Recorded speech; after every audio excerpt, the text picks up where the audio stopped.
The Goddess and the King. Devi or Raja.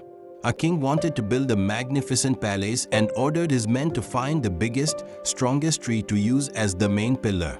एक राजा एक भव्य महल बनाना चाहता था और उसने अपने सेवकों को आदेश दिया कि वे मुख्य स्तंभ के लिए सबसे बड़ा और सबसे मजबूत पेड़ खोजें। The woodcutters searched and finally found a huge sal tree near the palace. लकड़हारे खोज में लगे और अंत में उन्हें महल के पास एक विशाल साल का पेड़ मिला, which local villagers worshipped as the home of the tree goddess, जिसे गांव वाले वृक्ष देवी का घर मानकर पूजते थे।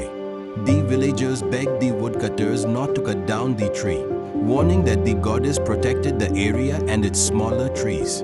गांव वालों ने लकड़हारों से पेड़ न काटने की प्रार्थना की और चेतावनी दी कि देवी इस क्षेत्र और छोटे पेड़ों की रक्षा करती है। That night, the king dreamed of the tree goddess. उस रात राजा ने वृक्ष देवी का सपना देखा, who asked the king to spare the tree, explaining its importance for birds, animals, and the villagers. जिन्होंने राजा से पेड़ को बख्शने की विनती की और पक्षियों, जानवरों तथा गांव वालों के लिए उसकी महत्ता समझाई. And said, King, if you really want to cut me down, please don't cut me in one piece.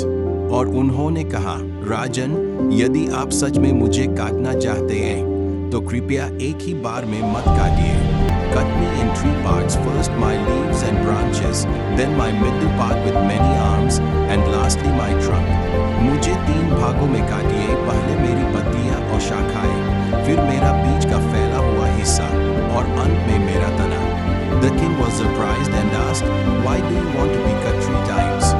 That sounds painful. राजा आश्चर्यचकित हुए और पूछा, तुम 3 बार कटना क्यों चाहती हो? यह तो अधिक पीड़ादायक लगता है. The tree goddess explained, Many small baby trees lie around me. वृक्ष देवी ने समझाया, मेरे चारों ओर बहुत से छोटे छोटे पौधे रहते हैं. If you cut me in one stroke, I will fall heavily and crush them all. यदि आप मुझे एक ही बार में गिराएंगे तो मैं जोर से गिरकर उन्हें सबको कुचल दूंगी. But if I fall in 3 parts, maybe some of my little trees will be safe. परंतु यदि मैं 3 भागों में गिरूं, तो शायद मेरे कुछ छोटे पौधे सुरक्षित रह जाए. The king thought about it quietly and realized how kind and selfless the goddess was. राजा ने चुपचाप इस पर विचार किया और समझ गए कि देवी कितनी दयालु और निस्वार्थ है. She was ready to suffer more pain just to protect her children, these small trees.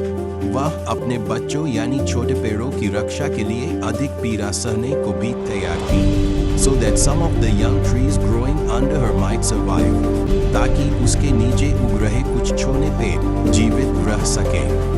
Moved by her sacrifice and concern for others, उनके त्याग और दूसरों के प्रति चिंता से प्रभावित होकर, the king decided not to cut the tree and chose to build the palace pillar with stone instead of wood.